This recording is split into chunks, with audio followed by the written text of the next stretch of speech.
There is a hilarious Sauce Gardner narrative that is going around the internet. Let's get into it.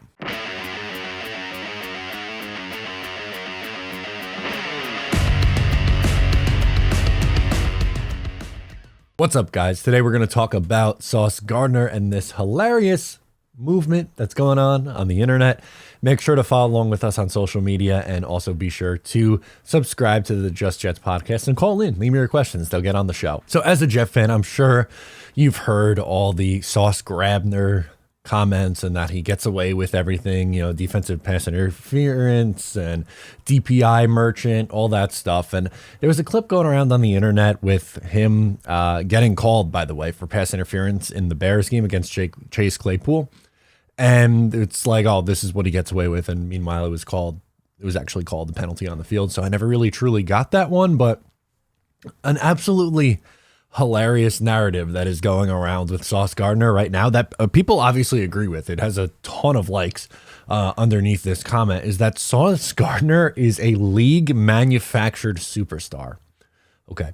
So why, let's think about this rationally for a second. Why would the New York Jets, the team with the longest active playoff drought in not only that sport, but any of the four major sports, why would the NFL say, we want to manufacture this guy who plays for arguably our worst team right now? They might not have the worst record, but you know what I mean? They don't have, who has not done anything, made the playoffs in 12 years. Why would that be the goal? Wouldn't it be to continue to pump up the teams that they already have, like playing incredibly well, like the Chiefs and the Eagles, all that, the really deep teams, and making it look like that those are the biggest stars, or like the Cowboys, America's team? No, the Jets, the team that last year did not have a single, not once did they get a pass, roughing the passer call for one of their quarterbacks. You're telling me in a full 17-game season, there wasn't one time where there was a late hit on the quarterback that deserved the roughing the passer call? And obviously the Jets defense had some. JFM came up with one in just an absolutely brutal spot. But so, Sauce, a league manufactured superstar?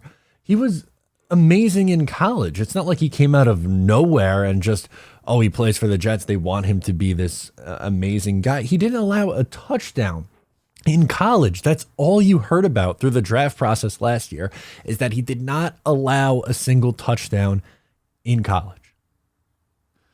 I mean, every week in the NFL, he was holding guys to, low yards, and he only technically allowed one touchdown, which is even a borderline one because it was probably more the safety's fault that happened in week 2. But why are you putting this guy down? And I maybe, if you're a Dolphins fan or an Eagles fan and you want to say that their unit is better than the Jets, okay, all right. I think you could, you can make cases for it. I think more so the Eagles than the Dolphins, but Sauce Gardner being a league manufactured superstar, that he's not actually good, that the NFL is doing everything they can to prop him up because they want him to be the next Revis, the success. Like, what kind of tinfoil hat BS is that?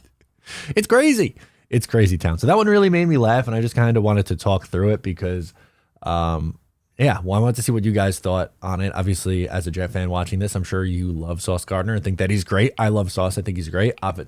Defensive Rookie of the Year, All-Pro, Pro Bowler in his first year. Only expecting bigger and better things for him in year 2. I am excited. Sauce Gardner is a legitimate star. Sound off below. I am Matt O'Leary. I'll catch you next time.